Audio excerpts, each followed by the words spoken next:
The train cars swayed like a drunk man's walk across the endless prairie, and Nora Whitfield clutched her small wedding box tighter against her chest. The wooden seats had long ago worn smooth from countless travelers, but comfort was the least of her concerns. Through the dust-streaked window, she watched civilization fade into memory as the landscape transformed from eastern greenery to western browns and reds. The air inside the car hung thick with the smell of sweat, leather, and tobacco smoke. A baby cried somewhere behind her, its wails competing with the rhythmic clatter of wheels on track. Nora's fingers traced the delicate lace trim on her box, the only fine thing she'd brought from Boston. Inside lay her mother's prayer book, a silver hairbrush, and the wedding veil her so-called friends had insisted she pack. Next stop, Pinyon Flats. The conductor's voice cut through her thoughts like a rusty blade. Her stomach clenched. This was it, the end of the line. Literally and perhaps figuratively. The other passengers began gathering their belongings, rough men with sun-weathered faces, a few hardy women with children clinging to their skirts, and merchants eyeing their cargo nervously. None of them looked at her directly, though she felt their curious glances like flies on her skin. The train wheezed to a stop, steam hissing like an angry snake. Nora stood on unsteady legs, her fine eastern boots catching on the rough floorboards. The platform, if one could call it that, was nothing more than planks laid across dirt, already gathering the red dust that seemed to coat everything in this forsaken place. She stepped down, the desert heat hitting her like an open oven door. It was only April, yet the sun blazed overhead as if personally offended by her presence. The small depot building squatted like a mud turtle beside the tracks, its adobe walls cracked and peeling. Beyond it, Pinyon Flats sprawled in a collection of wooden buildings, false fronts, and dust. So much dust, no one waited for her. Nora stood there, wedding box in hand, watching the other passengers disperse into waiting arms or onto wagons. The train whistle shrieked, and the iron beast lurched forward, leaving her behind in a cloud of steam and cinders. "You the Boston girl."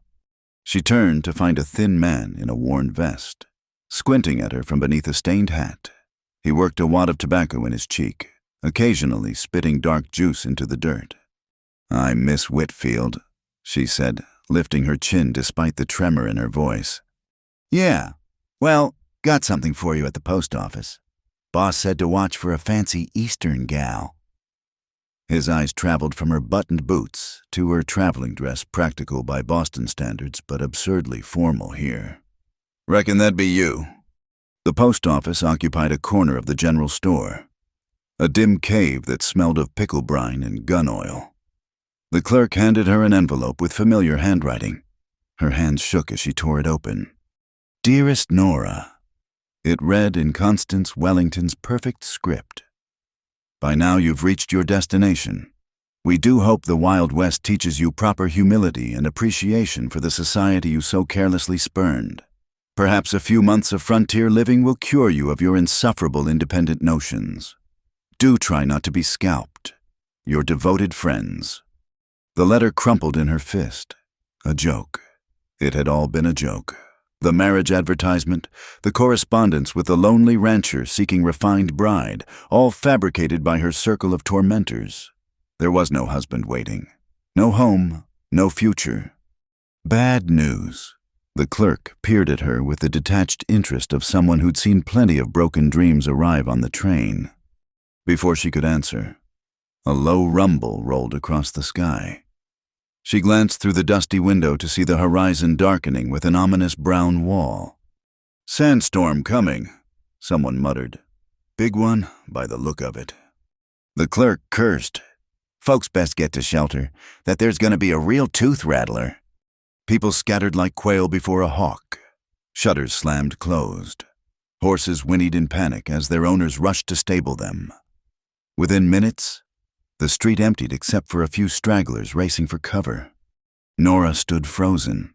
Where could she go? She had money for perhaps 2 nights at whatever passed for lodging here. But then what? The wind picked up. sending her skirts billowing and tearing at her carefully pinned hair. "Miss, you need to get inside." The clerk was pulling down heavy shutters. "That storm will peel the skin right off you." She stumbled into the street, but the world had transformed into a hellish twilight. The brown wall rushed toward town like an avalanche of dirt and fury. Sand stung her eyes, filled her mouth. The wedding box tumbled from her hands as she struggled to see through the growing maelstrom. A horse's hooves thundered close, too close. Through the whirling dust, a rider materialized like a ghost. Before she could cry out, strong arms swept her up, pulling her across the saddle. A coat dropped over her head, shielding her from the worst of the sand. "Hold on!" The voice was deep, urgent, cutting through the wind's howl. She clung to whatever she could reach: leather vest, gun belt, the solid warmth of another human being as the horse plunged through the storm. Time lost meaning in that brown hell. Could have been minutes or hours before the thunder of hooves slowed and the world grew marginally quieter. "In here," the same voice, calmer now. He lifted her down, and she stumbled through a doorway into blessed stillness. She pushed the coat off her head, blinking sand from her eyes. They were in some kind of stable abandoned, by the look of it. Weak light filtered through cracks in the walls, and the air smelled of old hay and horses. "You hurt." Her rescuer stood silhouetted against the dim light, tall and broad-shouldered. No, I don't think so." Her voice came out as a croak. He moved to tend his horse, and she got her first clear look at him. Late 20s, maybe 30, with dark hair that needed cutting and several days' worth of stubble. His clothes were well worn, but clean, the outfit of a working man who took pride in what little he had. An old scar marked his jaw, pale against sun-darkened skin. What struck her most were his hands as he unsaddled the horse, scarred and capable, yet infinitely gentle with the animal. He poured water from his canteen into his hat, offering it to the horse first before taking a small sip himself. "There's more," he said, holding out the canteen to her. She drank gratefully, the water warm but heavenly against her sand-scorched throat. Outside, the storm raged on, rattling the stable walls. "Thank you," she managed. I didn't know where to go."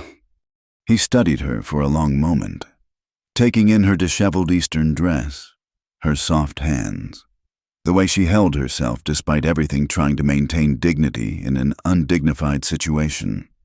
"First time in a sandstorm?" She nodded, not trusting her voice. "They come up fast out here. Gotta learn to read the sky." He settled onto a hay bale. "Movement's economical and sure. You're the one came in on today's train, from Boston." It wasn't a question. In a town this small, everyone would know about the Eastern woman stepping off the train alone. "Yes, I'm Nora Whitfield." She hesitated, then sat on another bale, trying not to think about what might be living in the old hay. "Eli Cade." He didn't offer his hand a courtesy. She realized, given her obvious status as a lady, or what was left of it. "You got folks here, someone expecting you." The bitter laugh escaped before she could stop it. "No, it seems I've been the victim of a rather elaborate prank." His expression didn't change, but something shifted in his dark eyes. "Prank?" Before she could elaborate, the stable door burst open. Sheriff Crow filled the doorway like a bad omen, his badge glinting despite the dim light. Two men flanked him, hands resting on their guns. Well, found her already? Cade." Crow's smile was all teeth and no warmth. "Saves us the trouble of searching." Eli stood slowly, positioning himself between Nora and the sheriff. "Storm drove us here, nothing more." Course. Crow pulled out a folded document. "Miss Whitfield, I've got papers here need discussing. Seems you're spoken for." "I don't understand." But dread pooled in her stomach like cold lead. Mister, Asa Pike bought your contract, paid your passage out here, plus expenses. According to this," he waved the papers, "you're bound to his service for 18 months. to work off the debt, so to speak. That's impossible. I paid my own passage. I have the receipts. Not according to this. Signed and sealed back in Boston. Your sponsors transferred guardianship, given your unmarried status and all. His smile widened. Mister, Pike's expecting you up at the big house soon as this storm passes. The world tilted. She reached for the papers, and her heart sank. There was her name, and what looked like signatures from the Wellington family lawyers. A contract of indenture, dressed up in legal language, but slavery all the same. This is forged. It has to be. But even as she said it, she recognized the Wellington seal. How far had their cruel joke extended? That's a serious accusation, Miss... Crow's voice hardened. You calling Mr. Pike a liar man who owns half this town? Eli spoke quietly. Let me see the papers. This ain't your concern, Cade. Maybe not, but I can read legal documents well enough. Something in his tone made Crow hesitate before handing them over. Eli studied the papers, his face unreadable. The stable fell silent except for the storm's muffled fury outside. Finally, he looked up, meeting Nora's terrified gaze.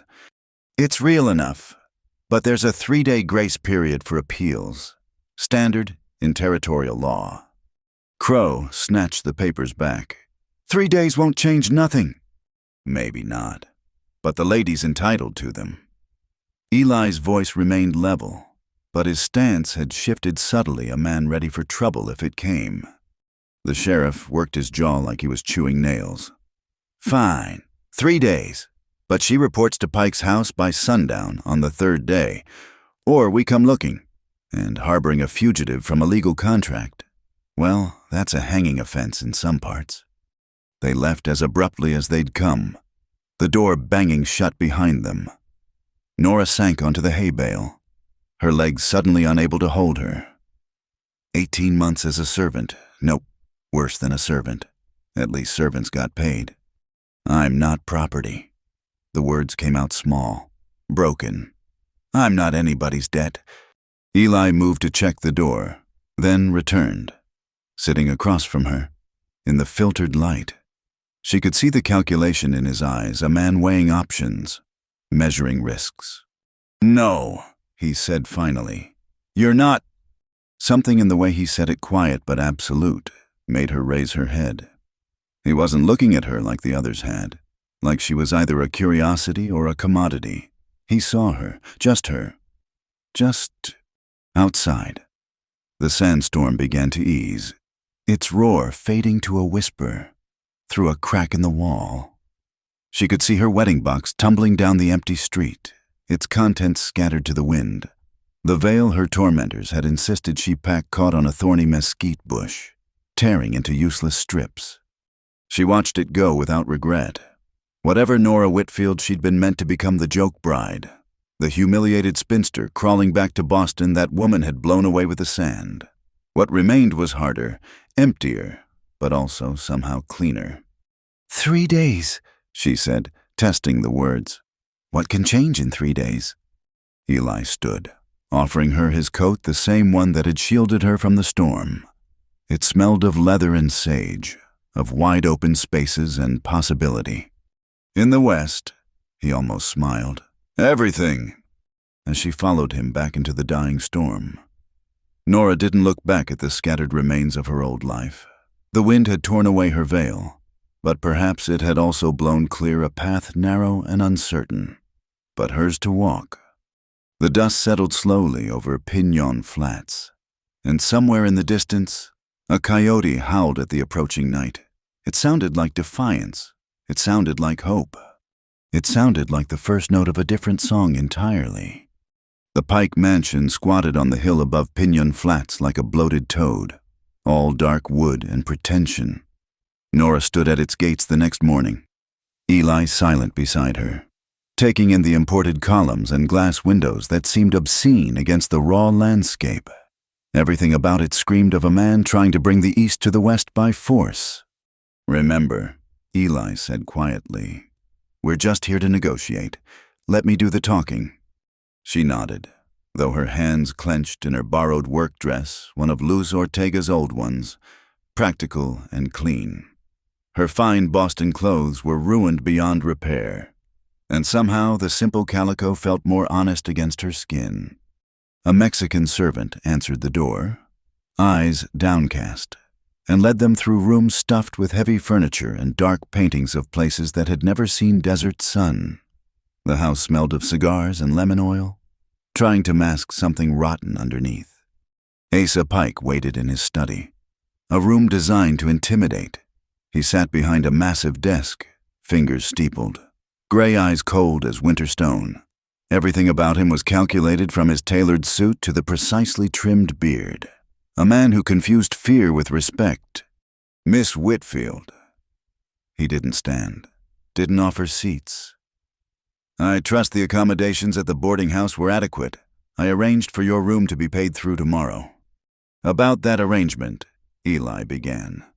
I wasn't addressing you, Cade. Pike's voice could have frozen whiskey. Miss Whitfield and I have business to discuss. Private business. She asked me to accompany her. Did she now? Pike's smile was thin as paper. How improper. Though I suppose standards are different for women in her position. The insult hung in the air like smoke. Nora felt Eli tense beside her, but she touched his arm lightly, a warning. Mr. Pike, she said, surprising herself with how steady her voice came out. I've seen the contract. It's fraudulent. Fraudulent, he laughed, a sound like rocks grinding. My dear girl, I have receipts, telegrams. Your sponsors in Boston were quite thorough. Apparently, you caused quite the scandal refusing 3 marriage proposals, speaking at one of those dreadful suffragette meetings, embarrassing your family. Heat climbed her cheeks, but she held his gaze. That gives no one the right to sell me like cattle. Sell such dramatic language. He opened a ledger, running his finger down columns. Transportation from Boston, $47. Boarding house for 3 nights, $6. Telegrams and legal fees, $15. Then there's the advance I paid your sponsors to secure the arrangement, $100. You paid them. The room spun slightly. Insurance, shall we say. They assured me you were trainable, educated enough to help with correspondence, young enough to learn proper Western hospitality. His eyes traveled over her in a way that made her skin crawl. Though I must say, you're prettier than your photograph suggested. That's worth something. Eli stepped forward. State your terms, Pike. My terms are simple.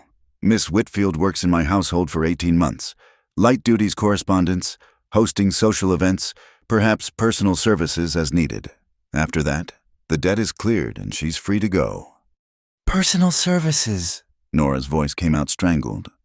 Nothing improper. I assure you, I'm a businessman, not a monster. But his smile suggested otherwise. Though a woman in your position can hardly afford to be particular. I'll pay the debt, Eli said suddenly. Full amount, cash. Pike's eyebrows rose. You a drifting cowhand, where would you get that kind of money? That's my business. Interesting. Pike leaned back, studying them both. Tell me, Cade, what's your interest here, playing knight-errant or hoping to collect your own debt later? Eli's hand moved toward his gun. Just a twitch, but Pike caught it. Careful, Cowboy. Threatening me in my own home, Sheriff Crow would love that excuse. He turned back to Nora. I'll make this simple. Miss Whitfield, you have 2 days left on your grace period. Use them to say goodbye to whatever fantasy you're spinning. Come back ready to work, or I'll have you arrested for theft and fraud. The judge is a personal friend. I doubt he'll be sympathetic to a fallen woman's excuses. I'm not fallen, Nora said, steel in her voice now. Aren't you unmarried? No family, no prospects, consorting with strange men? He shrugged. The court of public opinion has already ruled. My dear, they left without another word, Nora's legs shaking as they descended the hill. The morning sun beat down mercilessly, and she could feel curious eyes watching from windows and doorways. Word would already be spreading the Eastern woman visiting Pike, leaving with the drifter Cowboy, in a town this small. Reputation was currency, and hers was already bankrupt. "I need a minute," she said when they reached the bottom of the hill.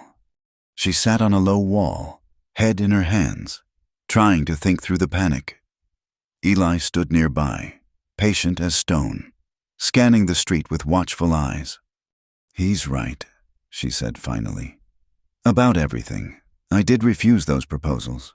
I did speak at the suffragette meeting. I thought I was being principled, independent.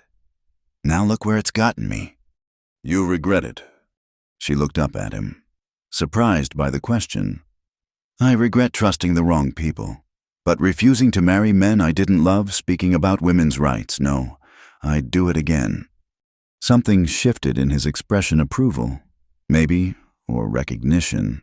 "Then we best figure out how to keep you doing what you believe in." The word hung between them, fragile as spun glass. He shrugged, uncomfortable with the weight of it.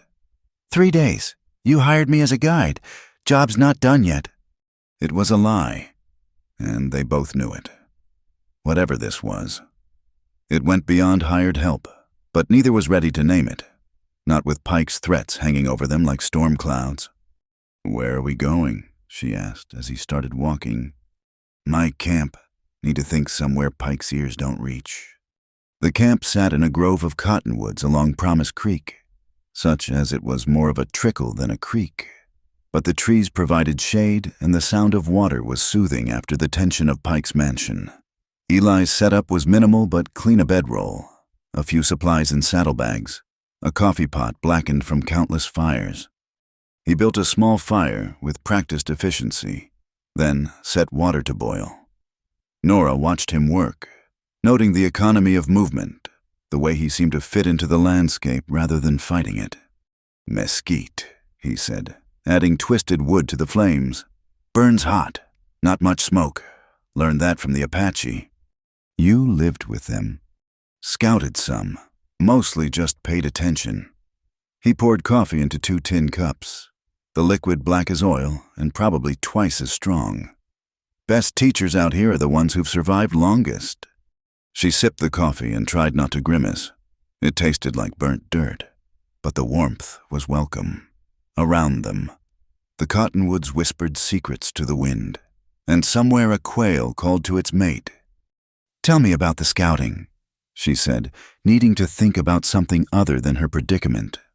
He was quiet for so long she thought he wouldn't answer. When he spoke, his voice carried the weight of old ghosts. "Hired on with the Army 5 years back. Good money, steady work. Mostly just finding water, tracking rustlers. Then orders came down about relocating some miners who'd set up on Apache land." He stared into the fire. "I told them there was another way. The Apache weren't looking for war, just wanted their sacred springs respected. Nobody listened. What happened? What always happens when nobody listens. Blood on both sides. Women and children caught in the middle. I led them right to the camp, thinking we were going to negotiate." His laugh was bitter. 23 dead, Apache and miners both. Could have been avoided if anyone had tried talking first. "That wasn't your fault." "Wasn't it? I knew something felt wrong. Could have refused. Could have warned them. Instead, I followed orders like a good soldier." He threw the dregs of his coffee into the fire, making it hiss. "Haven't worn a badge since? Haven't stayed anywhere long enough to matter since?" "Until now." The words hung unspoken between them. Nora set down her cup. "Understanding something crucial. That's why you're helping me, because you know what it's like to be trapped by other people's decisions." He looked at her then, really looked at her, and she saw past the controlled exterior to something raw and searching underneath. "Maybe," he admitted. "Or maybe I'm just tired of watching the Pikes of the world win." The day wore on, hot and still. Eli taught her practical things: how to read the sky for weather, which plants held water, how to move quietly. She was a quick study, her hands soft but willing, her questions intelligent. When she struggled with the knots he was teaching, she didn't quit, just set her jaw and tried again. "Why are you showing me this?" she asked as the sun began its descent. "Might need it. West has a way of testing folks when they least expect it." As if to prove his point, horses approached through the brush. Eli was on his feet instantly, hand on his gun, pushing Nora behind him, but it was only Luz Ortega on her old mare, leading a pack mule. "Thought I'd find you here," Luz said, dismounting with surprising grace for a woman of 60. "Whole town's buzzing about Pike's new servant girl." "I'm not his anything," Nora said firmly. "Good. Keep that fire burning." Luz unpacked food from the mule tortillas wrapped in cloth, beans, dried meat. "Brought supplies. Figured you might be planning something that requires strength." "Loose," Eli began. "Don't loose me, Eli Cade. I've been watching Pike squeeze this town dry for 10 years. Someone finally stands up to him, they get my beans and tortillas." She turned to Nora. "And you, Chica, you need better clothes. That calico won't last a week out here." As they ate, Luz shared information. Pike's contracts were technically legal, but he had a habit of changing terms once women were isolated on his property. 2 had disappeared, supposedly gone back east, but no one had heard from them. The sheriff was deep in Pike's pocket, and the judge deeper still. "But there's talk," Luz said, lowering her voice. "Some families are organizing. Pike's been claiming their water rights, filing false surveys. The territorial governor might investigate if enough complaints reach Santa Fe." "Might isn't good enough," Eli said. "Not in 3 days." "No, but it means people are watching. Pike makes too big a move. He risks exposure." Luz patted Nora's hand. "You're not alone, child. Remember that." After Luz left, the sun painted the sky in shades of blood and gold. Nora helped Eli clean up, working in companionable silence. As darkness fell, she faced a decision. "I should get back to the boarding house," she said without conviction. "Should you?" She met his eyes across the dying fire. "What are you suggesting?" "Nothing improper, but Pike expects you to play by his rules, stay where he put you. Come when called. Maybe it's time to stop doing what's expected." "And do what instead?" "Learn to survive on your own terms." "I can teach you, but not if you're locked in a boarding house." It was a crossroads, and they both knew it. Go back to town, maintain the fiction of propriety while waiting for Pike to claim her, or step off the path entirely into something uncertain but free. "All right," she said quietly. "Teach me." He banked the fire and laid out his bedroll on one side, then arranged saddle blankets on the other, a careful distance between them. The stars emerged like scattered diamonds, and the night sounds began: coyotes, owls, the rustle of small creatures in the brush. "First lesson," he said, lying back with his hat over his eyes. "West doesn't care about your reputation or your past, only whether you're strong enough to face tomorrow." Nora lay on the rough blankets, looking up at more stars than she'd known existed. Her body ached from the day's activities. Her hands were blistered from rope practice, and her entire future remained terrifyingly uncertain. But for the first time since stepping off that train, she felt something other than fear or shame. The night wind carried the scent of sage and possibility, and beside her, separated by propriety but joined by something deeper, a scarred cowboy offered not rescue, but partnership. "Eli," she whispered, "what if I'm not strong enough?" In the darkness, his voice was certain as stone. "Then you become strong enough. That's the only real choice any of us have." She closed her eyes, letting the sounds of the desert sing her toward sleep. Tomorrow would bring new challenges, Pike's threats, the countdown toward a showdown she couldn't yet imagine. But tonight, under an ocean of stars, Nora Whitfield began the long journey from the woman others had tried to make her into the woman she might choose to become. The desert waited patiently to see which one would survive.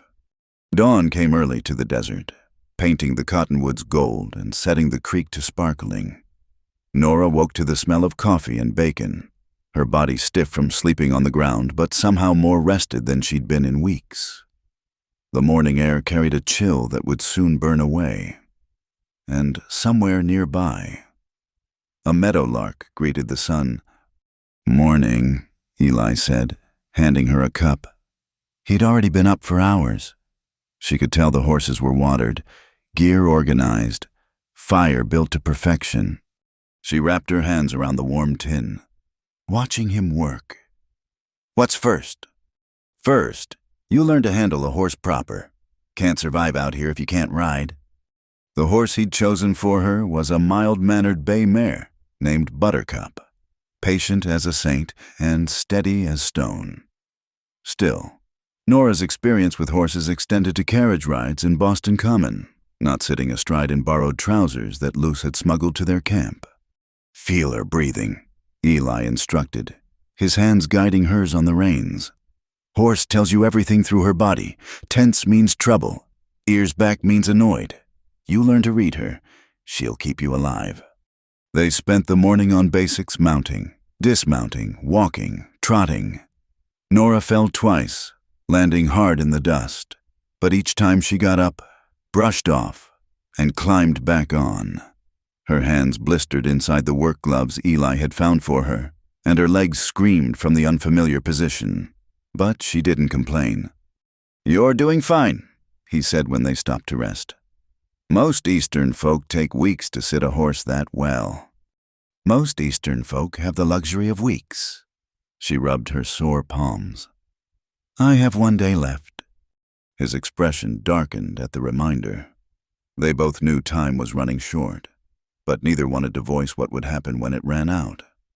That afternoon, Luce arrived with young Finn, a boy of maybe 12 with sandy hair and eyes too old for his years, orphaned by cholera. He'd been living rough around town, doing odd jobs for meals. "Found him sneaking around Pike's place," Luce announced. "Seems our friend has been busy." Finn pulled a crumpled paper from his pocket. "Heard them talking in the study. Pike's got buyers coming from back east. Railroad men. They want the water rights along Promise Creek for when they extend the line." Eli studied the paper notes in a child's careful hand. "How'd you hear this?" "Chimney cleaning," Finn said proudly. "Pike don't pay attention to the help, especially not kids. I hear lots of things." "That's dangerous," Nora said, worried. "If they catch you." "Been catching myself since I was 8. Ma'am, I know when to run." Something in his defiant independence resonated with her. Here was another soul refusing to be what the world insisted: victim, beggar, property. She looked at Eli, a question in her eyes. He nodded slightly. "Finn, how'd you like to earn some real food? We need someone to keep watch while Miss Nora practices. Sharp eyes like yours could be useful." The boy's face lit up. "Yes, sir, I can whistle like a quail if anyone comes. Learned from the Indians." As the afternoon wore on, their makeshift camp became a strange sort of school. Eli taught rope work and knots. Luz shared desert plant lore, and Finn demonstrated his considerable skills at moving silently through brush. Nora absorbed it all with the desperate intensity of someone whose life might depend on such knowledge. When the sun began its descent, she could saddle Buttercup alone, tie 3 different knots, and identify which cacti held water. Small victories, but victories nonetheless. "Tomorrow's your last day," Luce said as she prepared to leave. "What's your plan?" Eli and Nora exchanged glances. They'd been avoiding the question all day. "Still working on it," Eli admitted. "Work faster." Luce's voice was sharp with worry. "Pike's hired extra men. Cordell's been seen in town too." After she left, taking a reluctant Finn with her, Nora and Eli sat by the creek in heavy silence. The water murmured over stones, and the last light caught on the cottonwood leaves like scattered coins. "I won't go to him," Nora said quietly. "I'd rather take my chances in the desert. Desert's not kind to the unprepared." "Neither is Pike." She pulled her knees to her chest. looking younger than her years. Is this what my life is now, running hiding? I came west to escape the cage they built for me in Boston, only to find a different one waiting. Eli was quiet for a long moment, then reached into his saddlebag. He pulled out a small wooden comb, the kind made for horse manes but carved with unexpected delicacy. Made this years ago, he said, turning it over in his hands. Was planning to give it to someone. Never got the chance. Point is, I spent so long carving it perfect. Season changed and the moment was gone. Sometimes planning's just another word for hesitating. He handed her the comb. The wood was smooth as silk, worn from years of carrying, but still beautiful. She traced the carved pattern mountains and stars, tiny but precise. What are you saying? I'm saying maybe it's time to stop planning and start doing. Pike expects you to run or surrender. So, do something else. That night, the temperature dropped unexpected and harsh. Desert nights could be cold, but this had the bite of early winter, months ahead of schedule. Nora woke shivering, her breath visible in the starlight. Without a word, Eli moved his bedroll closer, maintaining a careful distance but sharing warmth. They lay back to back, separated by layers of blanket but connected by necessity. Tell me about the stars, she said through chattering teeth. His voice rumbled low in the darkness. That bright one's Polaris, a North Star, never moves, no matter what. Travelers have been steering by it for thousands of years. Those three in a row. That's Orion's belt. The scattered ones there, that's the Pleiades. Indians call them the Seven Sisters. 7 sisters, she repeated. In Boston, we had a society called that. 7 of us who promised to support each other. Never marry for less than love. Pursue education. She laughed bitterly. 3 are married to men their fathers chose. 2 disappeared into convents, and 1 engineered my exile. So much for sisterhood. People break promises. Stars don't. She turned that over in her mind. Is that why you drift following stars instead of people? Maybe. Or maybe I was waiting for someone worth stopping for. The words hung between them, delicate as frost.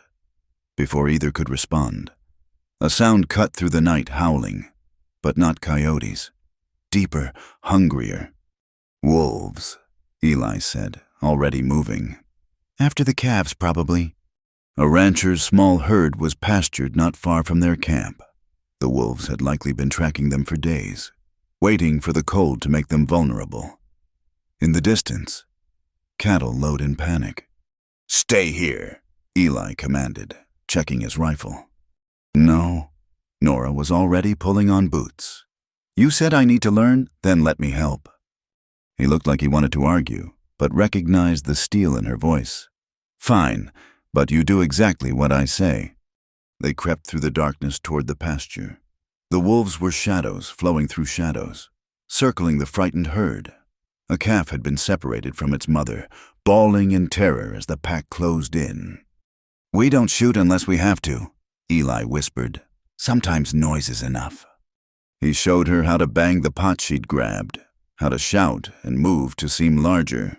It went against every instinct to advance on predators, but she trusted him. They moved together, making a racket that would wake the dead. The wolves paused, yellow eyes gleaming in the darkness. For a moment, predator and human locked gazes across the gulf of species. Then, as if by mutual agreement, the pack melted back into the night. The calf stumbled back to its mother, and the herd slowly settled. You did good, Eli said as they walked back. Most people freeze first time they see wolves. I was terrified, she admitted. But you didn't run, that's what matters. Back at camp, adrenaline made sleep impossible. They rebuilt the fire and sat close, shoulders almost touching. Nora noticed Eli's hands shaking, slightly delayed reaction to danger, or something else. You stood behind me, she said suddenly. With the wolves. You could have handled it alone, but you stood behind me, letting me face them. You needed to know you could. No one's ever... She stopped, searching for words. In Boston, men stood in front of me, protected me from life instead of preparing me for it. You're teaching me to protect myself. Only kind of protection that lasts. The fire crackled between them. Somewhere an owl called, and the creek whispered its endless secrets. Nora made a decision. Tomorrow, I'm going to Pike's as agreed. Eli's head snapped up. What? But not to surrender. To look him in the eye and tell him no. In front of witnesses. Make it public. Make it clear. Force him to show his true colors. That's dangerous. Man like Pike, backed into a corner. Then I'll need backup. Someone who knows how to read danger. How to be ready without seeming ready. She met his eyes across the fire. I'm not asking you to fight my battle, just to help me face it on my feet instead of my knees. He was quiet for a long time, studying her face in the firelight. What he saw there, determination mixed with fear. Strength growing from desperation seemed to decide him. All right, but we do this smart. Luce knows everyone in town. We make sure the right people are watching. Pike wants to play law and order, then we make him play it in daylight. They spent the remaining hours until dawn planning. As the sky lightened, Nora practiced what she would say, how she would stand. Eli showed her how to position herself in a room back to walls, clear path to exits, aware of every person's location. And if it goes bad, she asked, then we improvise. But Nora, he caught her hand, just for a moment. It won't go bad. You've got something Pike doesn't understand. What's that? You've got nothing left to lose and everything to fight for. That makes you dangerous in ways his money can't buy. As the sun rose over the desert, painting the world in shades of gold and possibility, Nora felt the truth of his words settle into her bones. Tomorrow she would face Pike and whatever came after, but she wouldn't face it as the frightened girl who'd stumbled off the train 3 days ago. She'd face it as herself, blistered hands and all, standing straight despite the fear, backed by the strange family she'd found in this harsh land, a drifting cowboy who saw her strength, a Mexican innkeeper who fed her courage, an orphan boy who reminded her that survival was its own form of rebellion. The wooden comb lay smooth in her pocket, carved with patience and carried with hope. Like her, it had traveled far from its intended purpose. Like her, it had found something different, but perhaps better, not the life planned, but the life chosen. One more dawn, one more chance to prove that dignity wasn't granted by others, but claimed by oneself. The desert waited, patient and pitiless, to see who would still be standing when the sun set on her last day of grace. The town council meeting was held in the Cattlemen's Association Hall, a grand name for what amounted to a large room above the bank. By the time Nora and Eli arrived, most of Pinyon Flats had crowded inside, drawn by the promise of drama and the rare entertainment of watching Pike's plans unfold. Remember, Eli murmured as they climbed the stairs, he thinks you're coming to submit. Use that. Nora nodded, her stomach tight with nerves. She'd dressed carefully in the clean calico Luce had provided, hair pinned up properly, looking every inch the respectable Eastern lady. Only the calluses on her hands and the steel in her spine told a different story. Pike held court at the front of the room, flanked by Sheriff Crow and several hard-faced men she didn't recognize. He smiled when he saw her, the expression of a cat who'd cornered a mouse. Miss Whitfield, come to settle our business. I've come to address the council, she said clearly, loud enough for everyone to hear. About the fraudulent contract you claim to hold. Murmurs rippled through the crowd. Pike's smile tightened. Now, no need for dramatics. This is a simple matter of debt repayment. Then let's examine that debt. Nora moved to the center of the room, making herself visible to all. Mister, Pike claims I owe him for transportation and expenses, yet I have receipts showing I paid my own passage. Would the council like to see them? She produced the papers from her bag, crumpled but legitimate, bearing the railroad's seal. Pike waved them away. Receipts can be forged. I have a binding contract witnessed and sealed in Boston. By whom? Eli stepped forward from the shadows where he'd been standing. What are the witnesses' names? Pike's eyes narrowed. This doesn't concern you, Cade. Maybe not, but it concerns the law, doesn't it? And the law requires proper witnesses for binding contracts. Eli's voice carried the authority of his former profession. So, I ask again who witnessed this contract. The Wellington family lawyers. Names, Eli pressed. Specific names that can be verified by telegram. Pike's face darkened. Behind him. Crow's hand moved to his gun, but Eli stood relaxed, unthreatening. Just a man asking reasonable questions.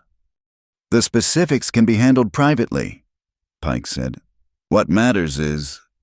What matters, Luz Ortega interrupted from the crowd, is that this isn't the first time you've produced convenient contracts. Remember the Hartley place? The water rights that mysteriously transferred to your name after old Tom died. Other voices joined in: ranchers who'd lost grazing rights, miners whose claims had been jumped, families forced off land they'd worked for years. The crowd's mood shifted, years of resentment bubbling to the surface. Order! Pike slammed his hand on the table. These are separate matters. We're here about Miss Whitfield's obligation. Which I dispute, Nora said firmly. And I demand the right to examine the original contract. Pike smiled then, cold and triumphant. Certainly. He produced the document with a flourish, and Nora's heart sank. It looked official proper seals, what appeared to be her signature, witness marks. But as she studied it closer, something caught her eye. This references the Boston Ladies Moral Improvement Society as my sponsoring organization. She looked up. There's no such group. The Wellington Circle called themselves the Seven Sisters Society. Anyone actually from Boston would know that. A simple error. And this seal, she continued, gaining confidence.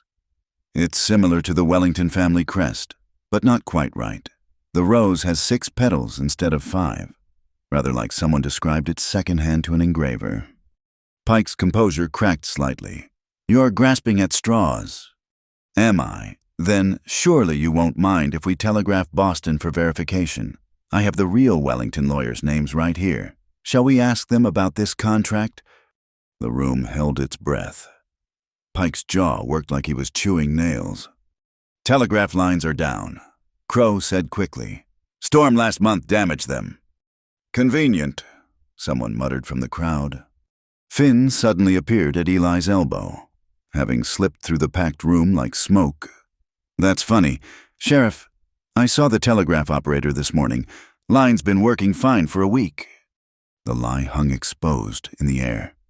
Pike stood abruptly, and his men shifted, hands hovering near weapons. Enough of this circus. The contract stands. Miss Whitfield will report to my household by sunset, or face arrest.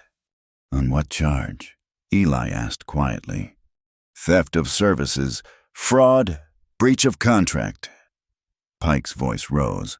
I've been patient, but nothing. Nora stepped closer to him, close enough to see the veins pulsing in his temple. I'm not your property. Mr. Pike, I'm not anybody's property, and I will not set foot in your house, tonight or ever. The words rang out clear and final. Pike's face flushed dark red. Sheriff, arrest her. Crow hesitated, looking at the crowd. These were his neighbors, people he'd have to face every day. The mood in the room was ugly and getting uglier. Now, Pike, maybe we should... I said arrest her before Crow could move. Eli stepped smoothly between them. On what grounds? She's disputed the contract publicly, by territorial law. That means it needs judicial review before any arrest. I am the law here, Pike snarled. No.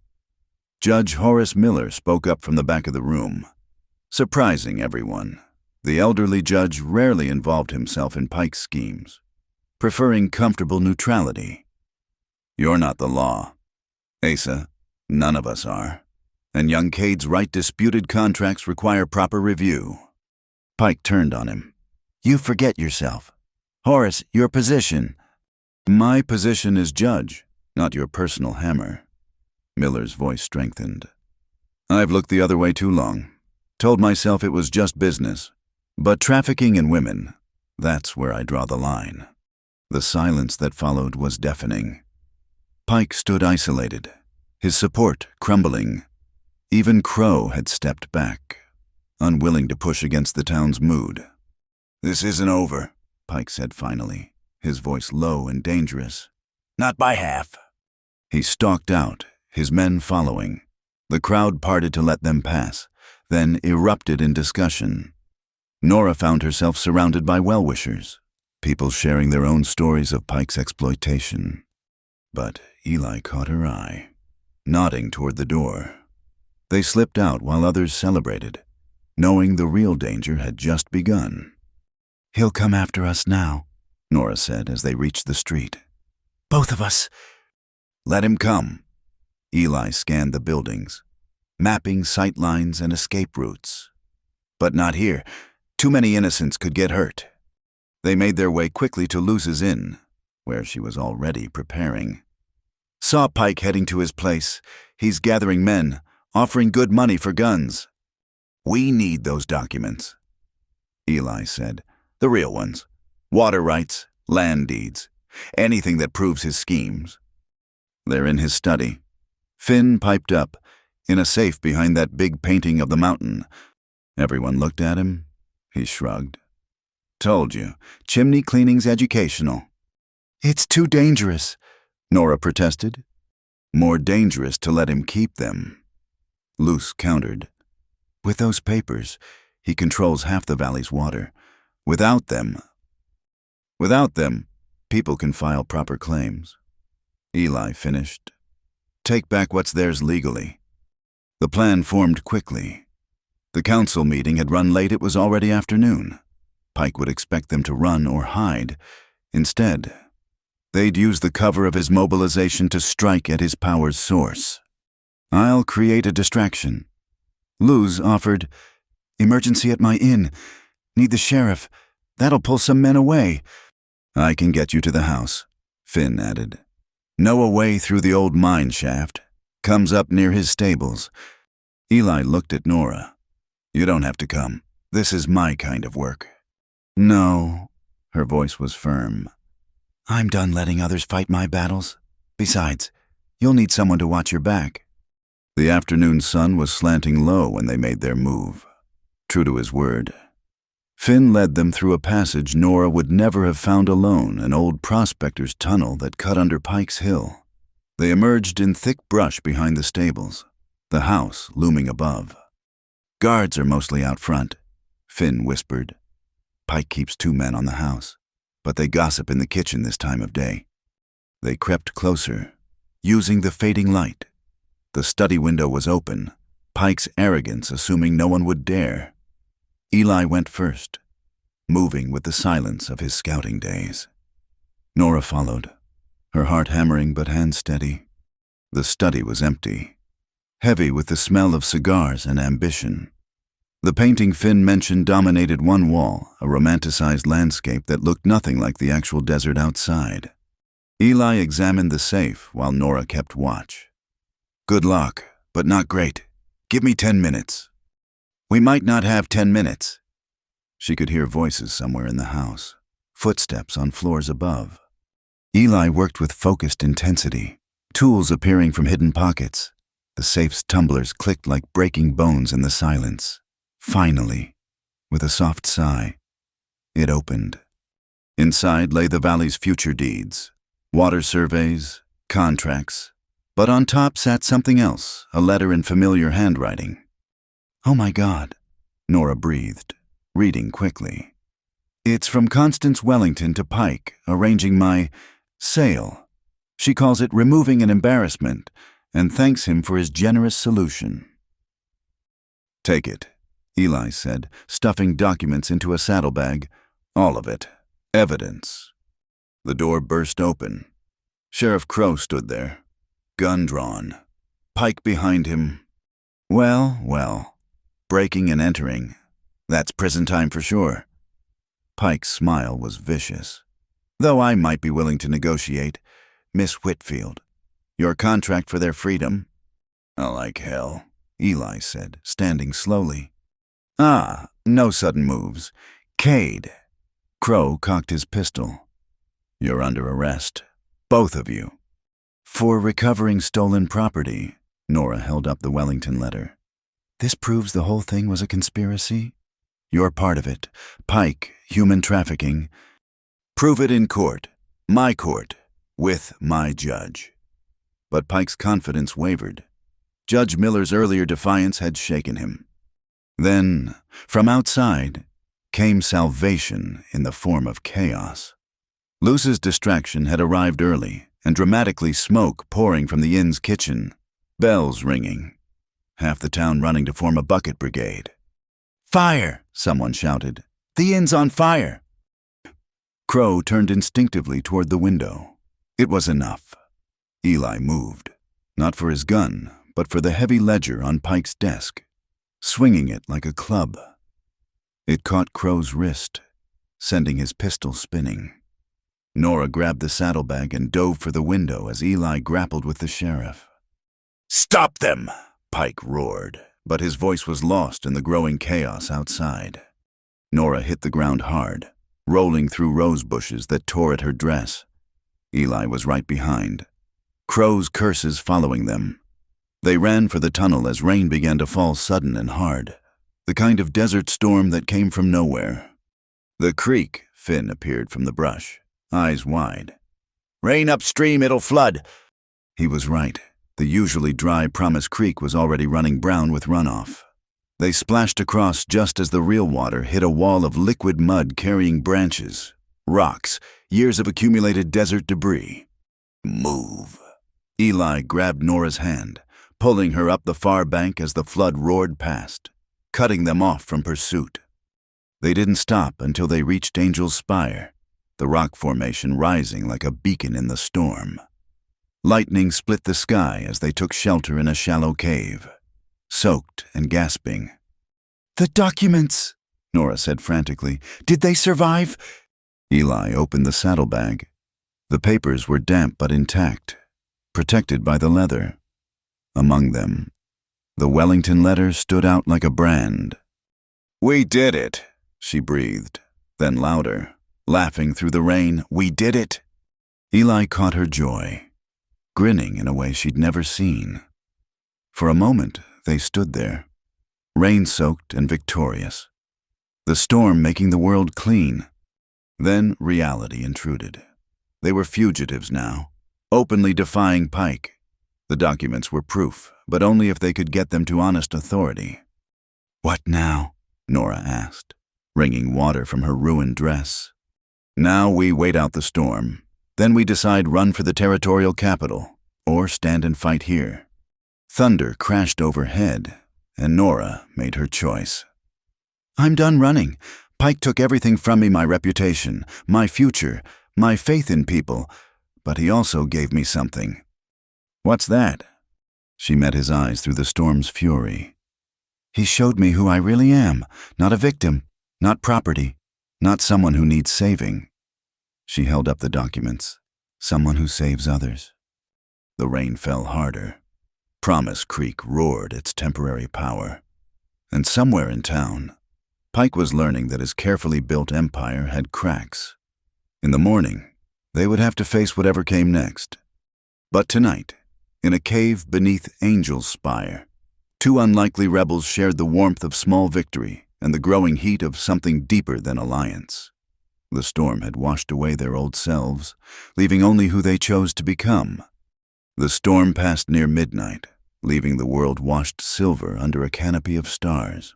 From their shelter beneath the Angel's Spire, Nora and Eli watched meteors streak across the sky like messages written in light.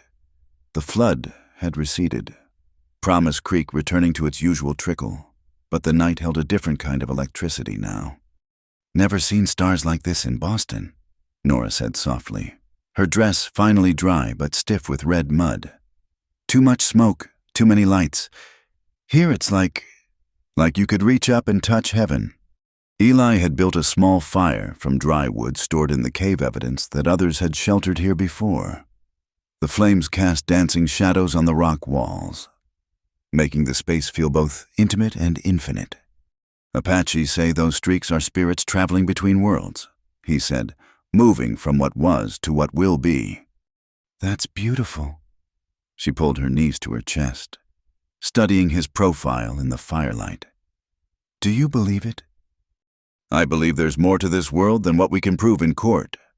He poked at the fire, sending sparks upward. Sometimes faith is all that stands between us and the dark. They'd spread the rescued documents on a flat rock to finish drying. The evidence of Pike's schemes lay exposed false surveys, forged signatures, a systematic theft of the valley's future. But it was the personal letter that kept drawing Nora's attention. Constance Wellington's casual cruelty preserved in ink. She called me an embarrassment, Nora said, not for the first time. Like I was a stain on her tablecloth, something to be removed and forgotten. She was wrong. Was she? Nora's voice carried years of doubt. I wouldn't marry who they chose, wouldn't sit quietly while they discussed women like cattle. I insisted on having opinions, going to lectures, believing I was a person instead of an ornament. Maybe I was an embarrassment to their world. Eli turned to face her fully then, and something in his expression made her breath catch. You're not an embarrassment. Nora, you're a revolution. The words hung between them like the meteor trails above. Nora felt tears threaten. When was the last time someone had seen her as more than a problem to be solved or a possession to be claimed? I'm scared, she admitted. Not of Pike or prison or whatever comes tomorrow. I'm scared that they were right, that I'll never fit anywhere, never be anything but the woman who wouldn't follow the rules. Rules, Eli repeated, his voice rough. I followed rules once. Orders, protocol.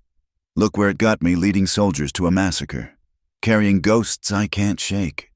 He was quiet for a moment, then continued. Maybe the rules are wrong. Maybe the people who don't fit are the ones who see that clearest. A particularly bright meteor blazed across the sky, and impulsively, Nora closed her eyes and made a wish. When she opened them, Eli was watching her with an expression she couldn't quite read. What did you wish for? Can't tell you. Ruins the magic. But her small smile faltered. Although I'm not sure I believe in magic anymore, or wishes, or happy endings.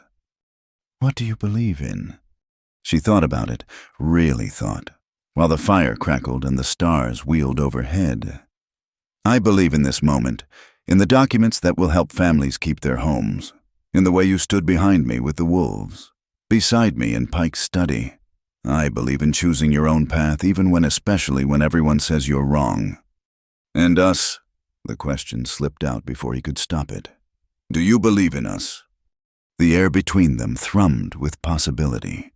Nora's heart hammered against her ribs as she met his eyes, dark and serious, and full of something that terrified and thrilled her in equal measure. Eli? She swallowed hard.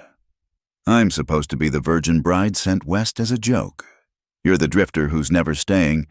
What kind of us could there be? Instead of answering directly, he stood and walked to the edge of their shelter, looking out at the desert painted in starlight. When he spoke, his voice carried the weight of confession. My whole life, I've been leaving, town after town, job after job, always finding reasons to ride on. Thought I was searching for something, redemption maybe, or just a place where the ghosts couldn't find me. He turned back to her. Then you stumbled off that train, all Boston pride and hidden steel, and for the first time in 5 years, I wanted to stop moving. Nora rose on unsteady legs, drawn to him like the tide to the moon. I'm not what you think I am. I'm not brave or revolutionary. I'm just tired of being what everyone else decides I should be. That's the bravest thing there is. They stood there, a breath apart, while the universe spun overhead. Then, as if pulled by forces older than propriety, Eli sank to his knees on the cold stone, The gesture was so unexpected, so contrary to his usual controlled demeanor, that Nora gasped. "What are you doing?" He looked up at her, and in his face she saw everything: the loneliness, the hope, the terrible weight of wanting something you're afraid to name. His voice, when it came, was rough with emotion. "Virgin Bride was sent west as a joke, but I fell to my knees and I promise you forever." The words hung in the air like a covenant. Nora's hands trembled as she reached out, touching his face the first time she'd allowed herself that intimacy. "You don't even know me." "Not really. I know enough." His hands covered hers. "I know you gave your shoes to Finn when his feet bled. I know you faced down Pike when grown men stay quiet. I know you learned to ride in a day because you had to, and you didn't complain when your hands blistered or your legs ached. I know you're the kind of woman who cuts up wedding veils to bandage wounds and stands between wolves and calves because it's right. Those aren't reasons to promise forever." "Then how about this?" He rose, keeping her hands in his. "Because when I'm with you, I remember who I wanted to be before the world taught me different. Because you make me believe that starting over isn't running away, it's running toward—" Tears ran freely down Nora's face now. "I have nothing to offer you, no dowry, no family connections, no reputation except as the joke bride who wouldn't stay bought." "Good. I don't want any of that." His thumbs brushed her tears away. "Just you, Nora, as you are, revolutionary and all." She laughed through the tears, a sound part sob, part joy. "This is insane. We've known each other 4 days. Best 4 days of my life." "Pike will destroy us." "Let him try. People will talk. They're already talking. I don't even know if I can be a proper wife. I don't know how to—" He silenced her with a look so tender it stole her words. "I'm not asking for a proper wife. I'm asking for a partner. Someone to stand beside me when the wolves come, literal or otherwise. Someone who'll tell me when I'm wrong and celebrate when I'm right. Someone to build something new with, out here where the rules haven't caught up yet." A shooting star blazed across the sky, brighter than the rest, painting their faces in silver light. Nora felt something shift inside her chest, like a lock finally finding its key. "Ask me," she whispered. He blinked. "What?" "If you're proposing, do it right. Ask me." A smile broke across his face, the first full, unguarded smile she'd seen from him. He dropped to one knee again, this time pulling something from his pocket. It wasn't a ring, it was the wooden comb he'd shown her, carved with mountains and stars. "Nora Whitfield, joke bride and revolution starter, will you marry me? Not because anyone arranged it or bought it or demanded it, but because I choose you and pray you might choose me." The desert held its breath. Even the insects seemed to pause their nighttime chorus. Nora looked down at this man, scarred and complicated, and offering her not rescue, but partnership. "I'll marry you, Eli Cade," she said clearly. "Not for 18 months or until the debt's paid or any other terms. For real? Forever. Because I choose you, too." He slipped the comb into her hair with shaking hands, then stood and pulled her close. Their kiss was like everything else between them, unexpected, inevitable, tasting of new beginnings and old promises finally kept. When they pulled apart, the world had changed. They were no longer refugee and protector, Eastern lady and Western drifter. They were something new, forged in crisis but tempered by choice. "We'll need witnesses," Nora said practically, "and someone to officiate, and probably we should wait until we're not fugitives." Or, Eli suggested, "We could make it official enough for now and sort the paperwork later. Luce knows the circuit preacher. He'll be through next week." "Official enough." He took her hands again, standing straight and tall in the starlight. Eli Cade, take you, Nora Whitfield, as my wife, to have and hold, in sandstorms and floods, in Pike's schemes and freedom's hope. I promise to stand beside you, never in front unless the danger demands it. I promise to see you as you are, not as others name you. From this moment until the stars fall dark." Nora's throat closed with emotion, but she forced the words out, clear and strong. "I, Nora Whitfield, take you, Eli Cade, as my husband, to have and hold in guilt and redemption. In wandering and staying, I promise to be your partner, not your burden. I promise to help you carry your ghosts until they weigh nothing. From this moment until the mountains crumble." They sealed it with another kiss, longer this time, full of promise and growing heat. When they finally sat by the fire again, something fundamental had shifted. They were bound now, not by paper or debt, but by words spoken under heaven's witness. Eli spread his bedroll and blankets, creating a nest against the cave's wall. They lay together, carefully, Nora's head on his shoulder, his arm around her. The intimacy was more than physical. It was the closeness of two souls recognizing home in each other. "What do we do tomorrow?" Nora asked softly. "Get these documents to Judge Miller. Rally the town. Fight Pike legally if we can. Other ways if we must."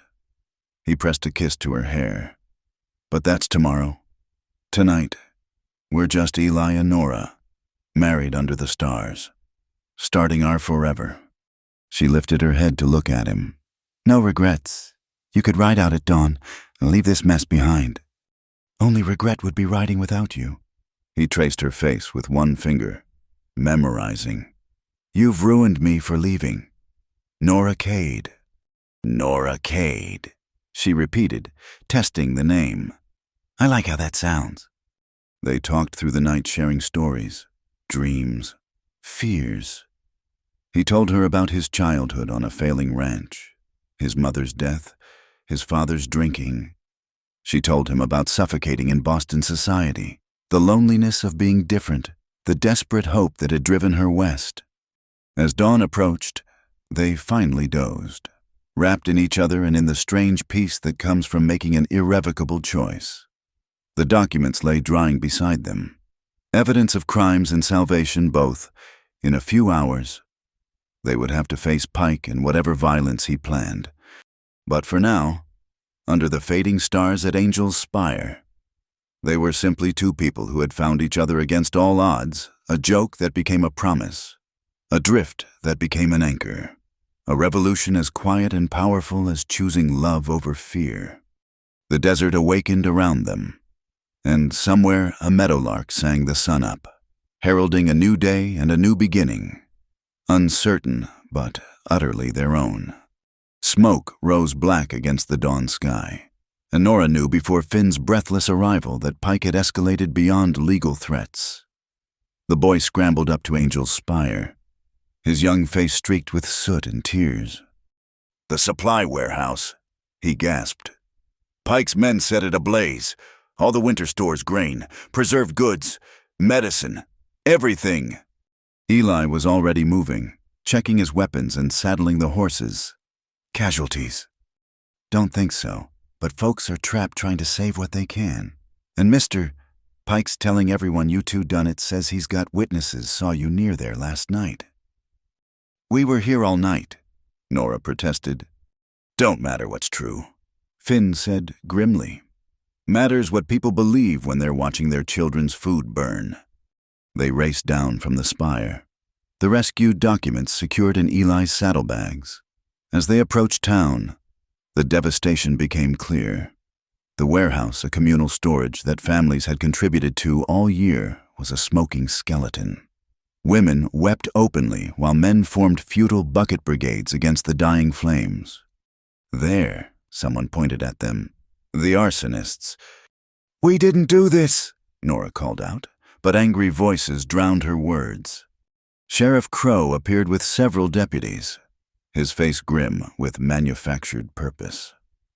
"Eli Cade, Nora Whitfield, you're under arrest for arson and destruction of property."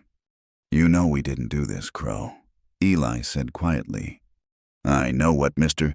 Pike's witnesses say they saw," but Crow's eyes shifted away, unable to meet their gaze directly.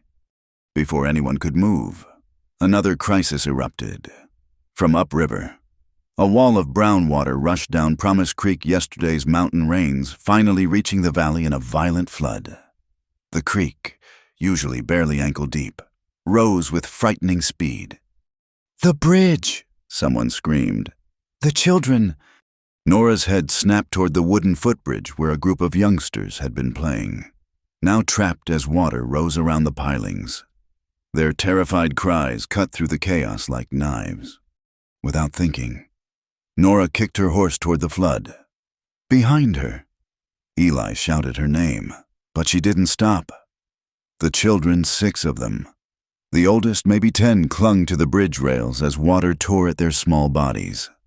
She dismounted at the bank, already pulling at her skirt. The heavy fabric would drag her down. With quick movements, she tore the calico into strips, knotting them together.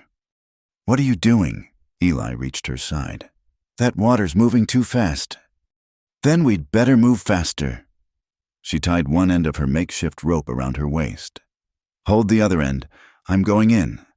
"Nora, no." "Those are children. Eli, children." Their eyes met for a moment, a lifetime of understanding in a glance. Then he nodded, wrapping the improvised rope around his arms. "I've got you." The water hit like a frozen hammer, trying to sweep her legs from under her. Nora fought toward the bridge, letting the current carry her at an angle. Behind her, she felt Eli playing out rope, keeping tension without pulling her back.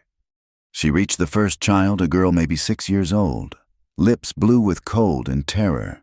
"Hold on to me," Nora shouted over the water's roar. "Don't let go." One by one, she got them moving along the bridge rail toward shallower water. Her dress rope stretched taut as Eli anchored them against the current. Other townspeople had arrived, forming human chains to receive the children. The last boy, Tommy Hartley, whose grandfather had lost land to Pike, wouldn't release his death grip on the rail. The bridge groaned ominously as debris slammed into it. "Tommy, please," Nora pleaded. "We have to go now." "Can't swim," he sobbed. "Pa said I'm useless. Can't even swim." "You don't need to swim. You just need to trust me." She met his terrified eyes. "I promise I won't let you go. But we have to move now." Something in her voice reached him. He loosened his grip just as the bridge made a splintering sound. Nora grabbed him, and they plunged into the current just as the structure collapsed behind them. The water tumbled them like dice in a cup. Nora felt the rope jerk tight, felt Eli hauling with desperate strength. She kept her arms locked around Tommy, taking the battering of debris on her own back. Then hands were pulling them out loose, and several ranch wives, faces tight with determination. Nora collapsed on the muddy bank, coughing water. Tommy still clutched against her. The boy's mother fell to her knees beside them, sobbing grateful prayers. Around them, all 6 rescued children were reunited with their families. "You done good," Luce said, wrapping a blanket around Nora's shoulders. "Real good." But the crowd's mood remained volatile. Pike appeared on his black horse, flanked by armed men, including his cousin Cordell, a cold-eyed killer who'd been mysteriously absent until now. "Touching scene," Pike said loudly. "The arsonist playing hero. Don't let it fool you. People, she and Cade burned your winter supplies." "That's a lie." Judge Miller pushed through the crowd, looking haggard but determined. "I was up all night reviewing territory law. These 2 were seen at Angel's Spire past midnight. My own nephew was courting the Baker girl up there. Saw their fire." Pike's face darkened. "Your nephew's word against 3 of my men." "Your paid men," someone called out. "We all know how your witnesses work." "Pike." The crowd stirred restlessly. The rescued children's families had formed a protective cluster around Nora and Eli. The flood had receded as quickly as it came, leaving mud and debris but also clarity, who helped when crisis struck and who pointed fingers. "Enough of this," Pike snarled. He pulled a paper from his coat. "I have here a legal warrant for their arrest, signed and sealed. Crow, do your job." The sheriff stepped forward reluctantly, but Eli held up a hand. Before you do, Sheriff, you might want to ask Mr. Pike about these. He pulled the stolen documents from his saddlebag, water-stained but readable. False land surveys, forged water rights, and most interesting, a letter arranging to buy Miss Whitfield like she was cattle. Those are stolen! Pike lunged forward, but his own men held him back, suddenly uncertain. From your safe, Eli agreed. Which makes me wonder why you'd keep evidence of your own crimes locked up, unless maybe you were planning to blackmail some of these good folks later. Nora stood, still dripping creek water, but steady. Mr. Hartley, is this your signature on this land transfer? The old man squinted at the paper. That's not my mark. I write my H different. Always have. Other ranchers crowded close, identifying forgeries on their own documents. The mood shifted palpably, from confusion to anger, but now directed at Pike. You burned our food to frame them. Mrs., Hartley said slowly. Our children's food, our survival. Preposterous, I'm a businessman, not a criminal. Same thing, way you practice it, Luce interjected. Cordell Pike stepped forward, hand on his gun. Everyone back off, now! The crowd froze. Cordell's reputation preceded him. Fast gun, no conscience. Even Crow looked nervous. Smart folks'll disperse. Cordell continued. Let the law handle this proper. Anyone else gets involved. He let the threat hang. But Nora, still shaking from cold and adrenaline, found her voice. The law? You mean Sheriff Crow? Who's on your cousin's payroll, or Judge Miller, the only honest official in town, who you've been threatening for years? Careful, girl, Cordell warned. Or what you'll shoot an unarmed woman in front of 50 witnesses. Even Pike money can't buy that away. Eli shifted slightly, putting himself at an angle to Cordell, not threatening, but ready. The crowd held its breath. Then Finn's voice piped up from behind Pike's horses. Hey, what's this? The boy held up a torch stub, obviously used but recently dropped. Where he'd found it was clear near Pike's horses, in fresh mud showing their tracks. Looks like someone was careless, Finn said innocently. Dropped their fire starter running away from the warehouse. Pike went white. That proves nothing. Proves enough, Judge Miller said firmly. Combined with forged documents and witness testimony, I'd say we have cause for a full territorial investigation. Sheriff Crow, arrest Mr. Pike. Now hold on, Crow stammered. Do your job, Sheriff, or I'll wire the territorial governor today about why you won't. For a moment, everything balanced on a knife's edge. Then Crow, seeing which way the wind blew, stepped toward Pike. Asa Pike, you're under arrest for arson, fraud, and conspiracy.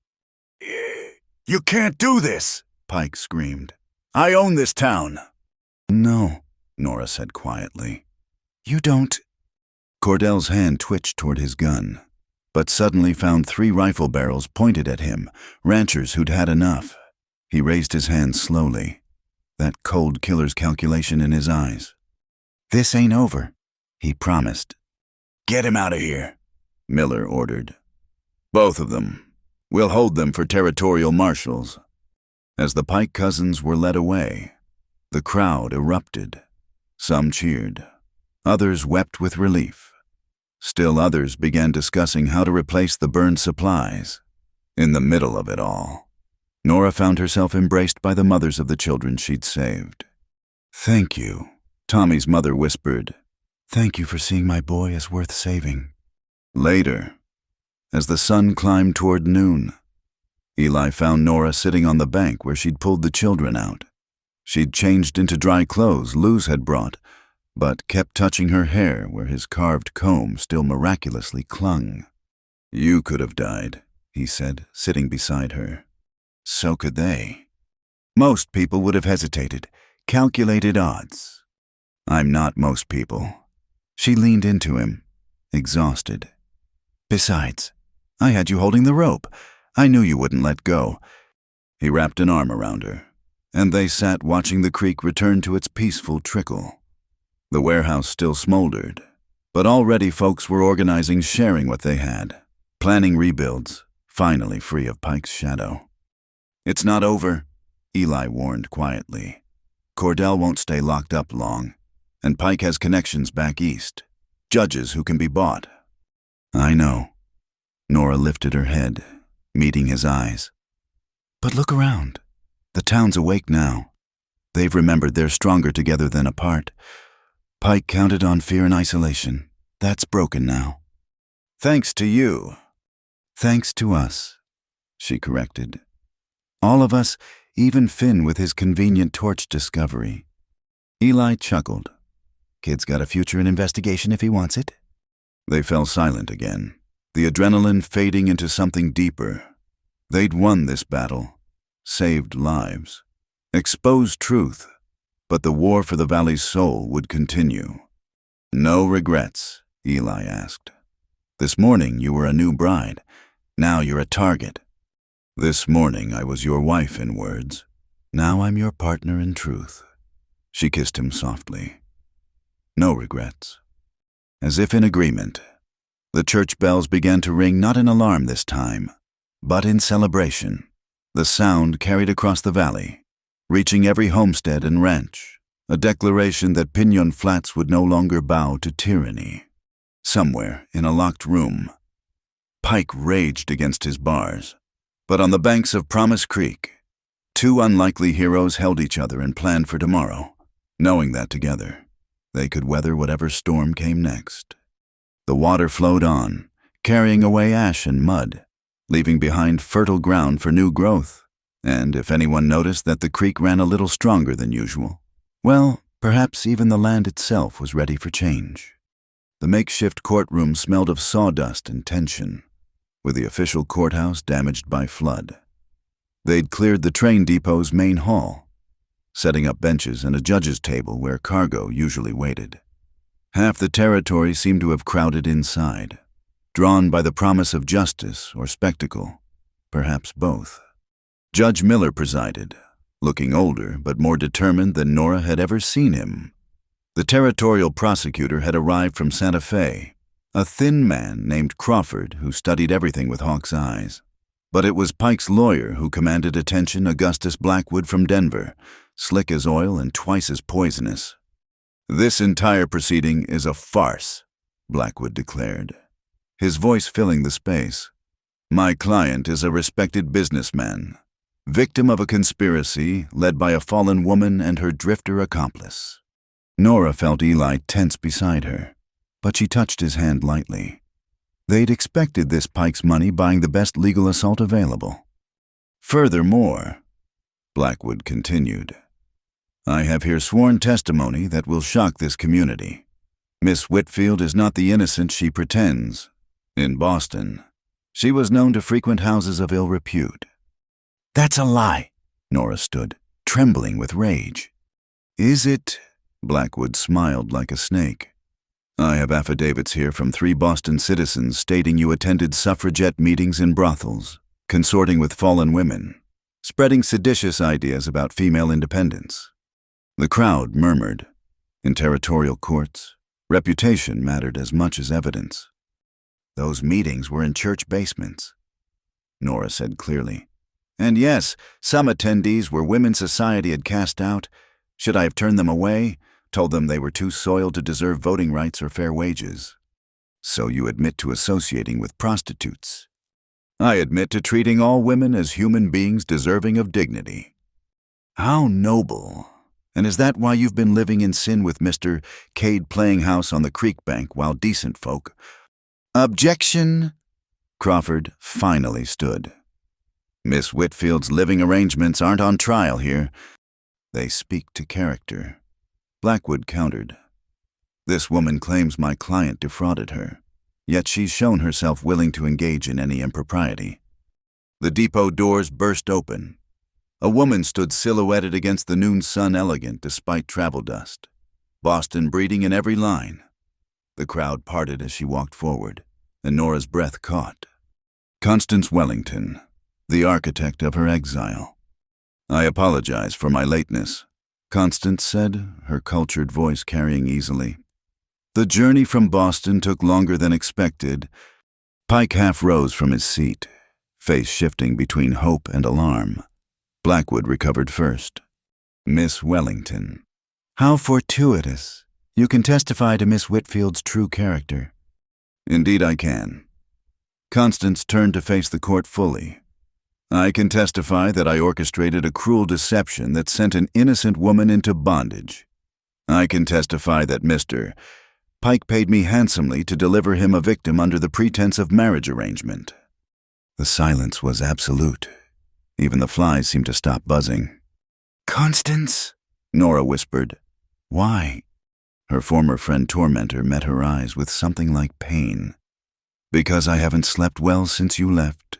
Because my conscience, which I thought I'd silenced with society parties and suitable marriage, screams at me nightly. Because I received word that you might be forced into servitude or worse, and I finally found a sin my Episcopal upbringing couldn't rationalize away. This is preposterous, Blackwood sputtered. Miss Wellington, you're confused, perhaps coerced. I have documents. Constance produced a leather portfolio. Telegrams between Mr. Pike and myself, discussing terms for acquiring merchandise, his word for Nora. Bank drafts showing payments.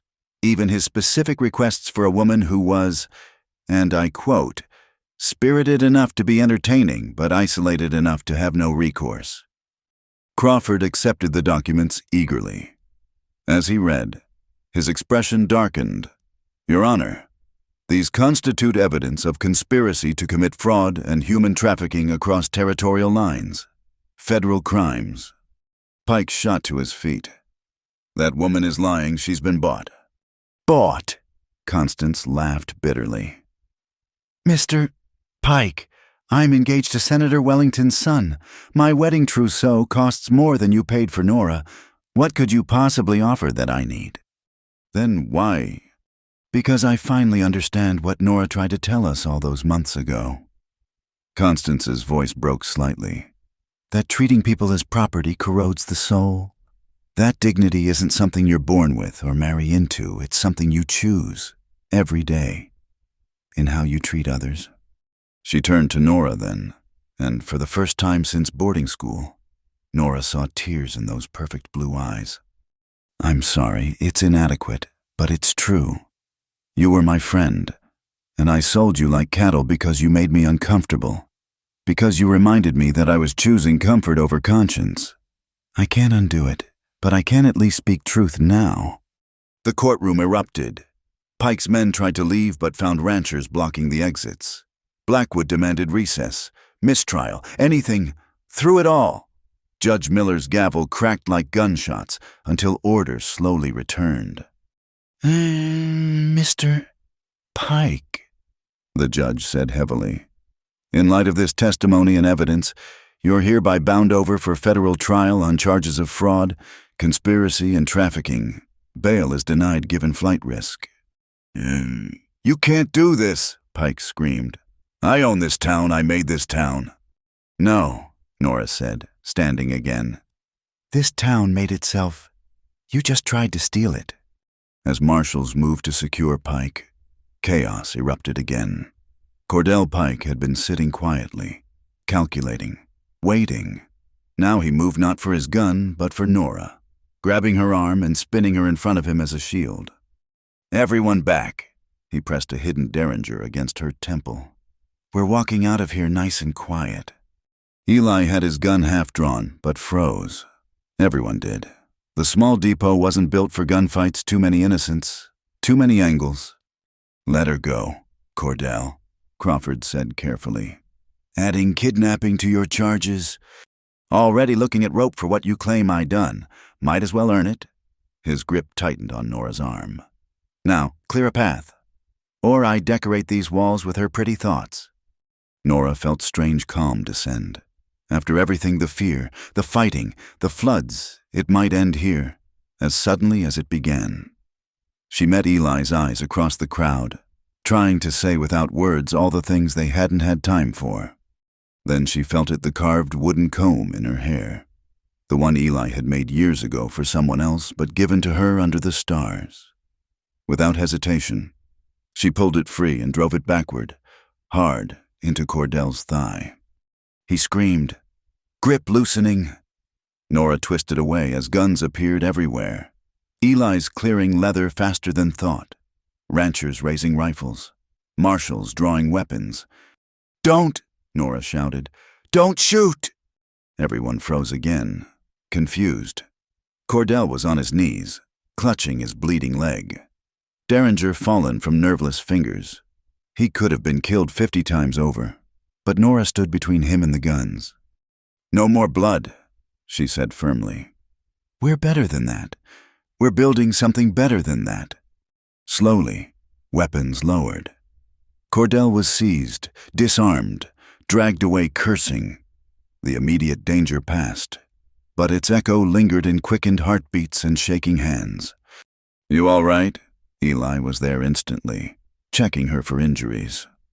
"I'm fine, though I'm sorry about your comb." "I'll make you another." His voice was rough with relief. "Make you a dozen if you promise never to scare me like that again." The trial concluded swiftly after that, with Pike's guilt established and Cordell's violence witnessed by all. Justice moved with unusual speed. By evening, both men were in heavily guarded wagons bound for federal prison. As the sun set, people lingered in the depot, reluctant to end this day of revelation. Families who'd lost land to Pike's schemes compared documents. Plans formed for rebuilding, for sharing resources until the burned warehouse could be replaced. Nora found herself at the center of it all, not as the Eastern lady or the joke bride, but as the woman who'd saved their children from flood and stood against guns to prevent bloodshed. When someone suggested she should run for town council, the idea didn't seem absurd. Busy day. Constance approached hesitantly. She looked smaller somehow, stripped of Boston armor. "Why did you really come?" Nora asked. "Guilt, conscience, but also," Constance sighed, "also because I received your letter." "I never wrote to you." "No, but Mrs. Ortega did. Told me what you'd accomplished here, how you'd transformed from the woman I sent away. She said you'd learned to ride and rope and shoot, that you'd faced down powerful men and saved children from drowning, that you'd found love and purpose and strength I couldn't imagine. Luce wrote to you." "She thought I should know what I'd thrown away." "What I'd lost when I chose cruelty over friendship." Constance met her eyes. She was right. They stood in awkward silence. Years of friendship and betrayal between them like a chasm. Then Constance held out a small package. "Your mother's Bible. You left it in Boston. I thought you might want it back." Nora took the worn leather book, throat tight, inside the cover. Her mother's handwriting. "To my daughter, may you always choose courage over comfort." "Thank you," she managed. "I return to Boston tomorrow. The scandal will be significant, but perhaps that's fitting." Constance attempted a smile. "You've corrupted me. Nora, I find myself thinking about starting a reform school for fallen women. Give them choices beyond the streets." "That's," Nora blinked back tears, "that's wonderful." "Yes, well, you showed me that people can change, even people who've done unforgivable things." Constance squeezed her hand once, then walked away, spine straight despite everything. The depot emptied slowly. Eli helped Nora gather the evidence documents they'd be needed for the federal trial, but copies would stay in Pinyon Flats, proof of victory hard won. "So," he said as they stepped into the cooling evening, "member of the town council?" It was just talk. "Good talk. You've got the respect now. Could do real good. Help shape what this place becomes." She considered it as they walked. The stars were coming out. Same ones that had witnessed their promises at Angel's Spire. So much had changed in barely a week. Yet those stars remained constant. "What about you?" she asked. "Still planning to drift when the wind changes?" He stopped walking, turned to face her fully. In the lamplight spilling from windows, she could see him choosing words carefully. Thought I was searching for redemption all these years. Turns out I was searching for home. He touched her face gently. Found both. In Piñon Flats. In you. He kissed her then, soft and sure. Wherever you are, whatever you're building, that's where I want to be.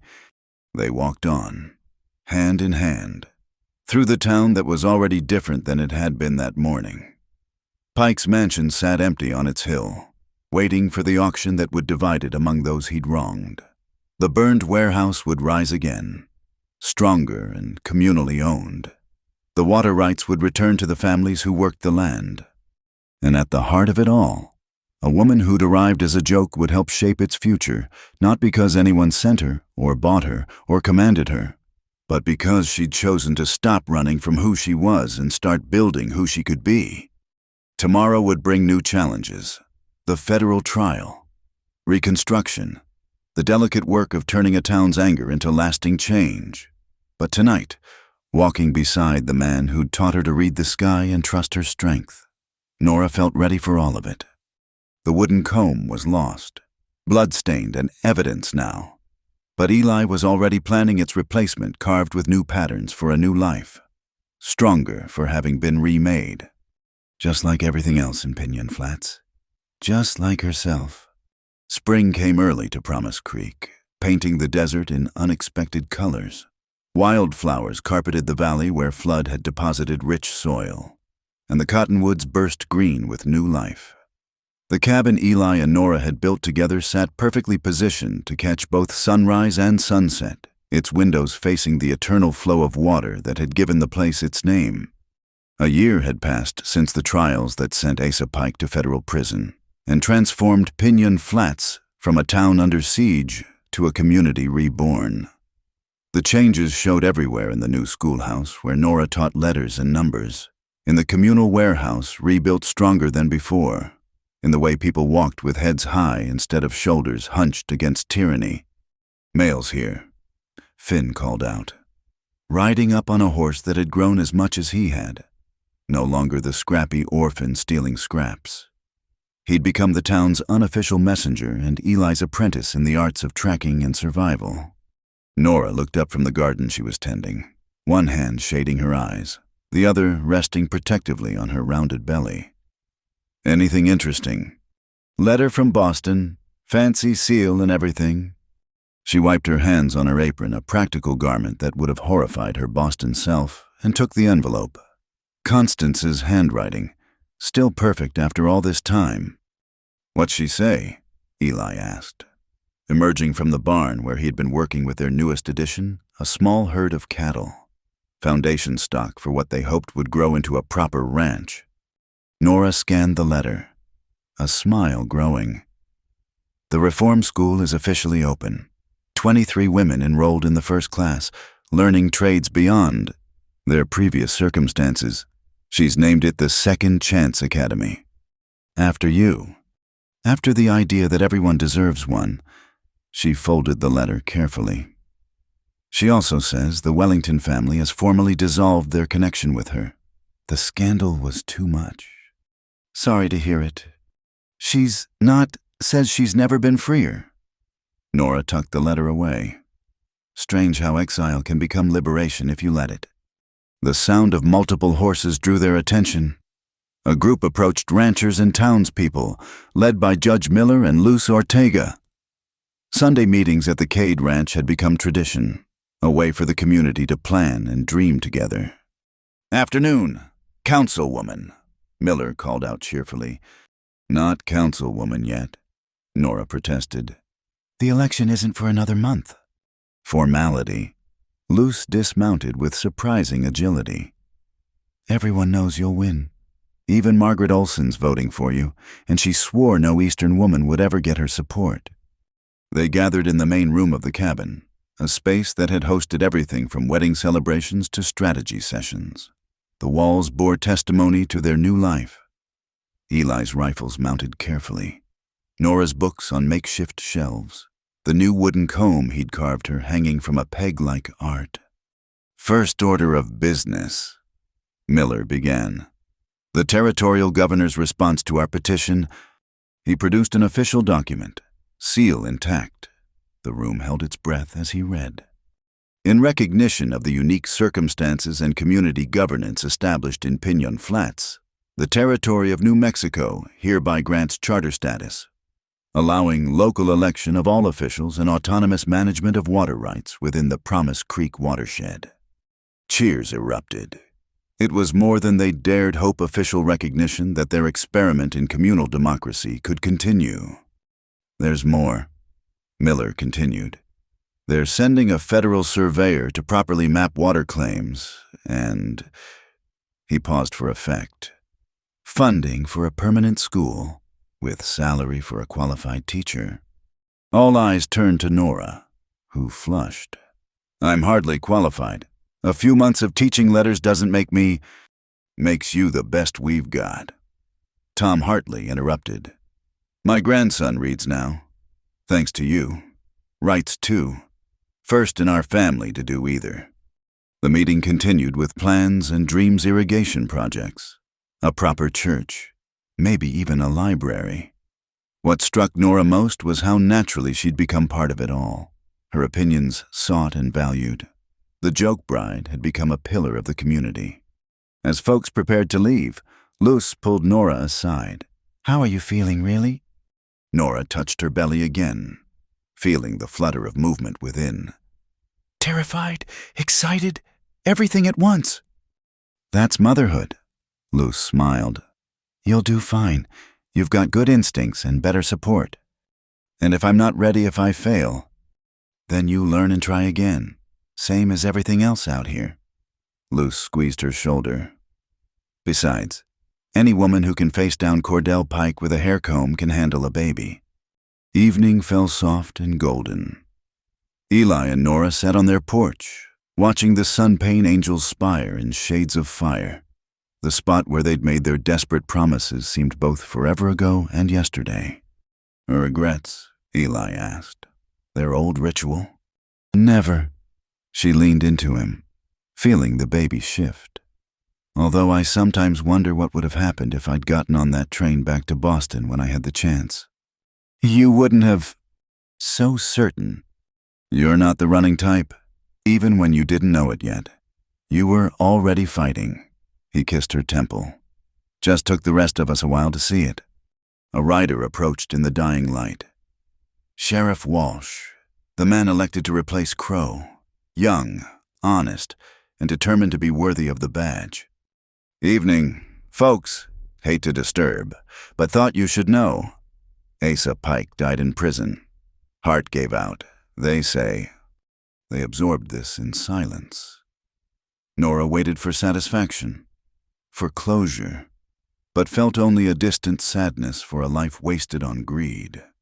"His lawyers are coming next week," Walsh continued. "Something about his will. Seems he left instructions regarding Piñon Flats." More trouble. Eli's hand moved instinctively toward his gun.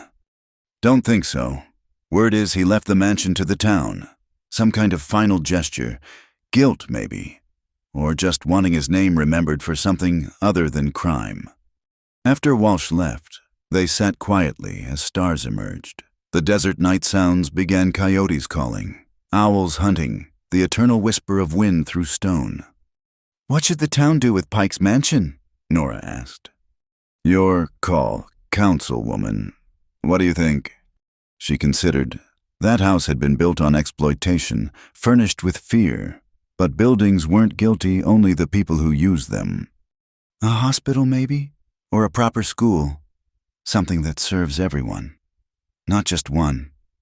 She smiled. "Turn his monument to greed into something useful. He'd hate that." "Perfect justice, then." The baby kicked strongly, and Nora gasped. Eli's hand joined hers, feeling the movement of new life they'd created. In a few months, their child would be born into a world already different from the one Nora had stumbled into, freer, fairer, though still challenging. "I've been thinking about names," she said. If it's a girl, Hope. Hope Elizabeth Cade. Hope? Eli tested the word. I like it. And if it's a boy? William. After your father, you said he lost his way after your mother died. But before that, he was a good man. Maybe his grandson could carry the name forward better. Eli's throat worked.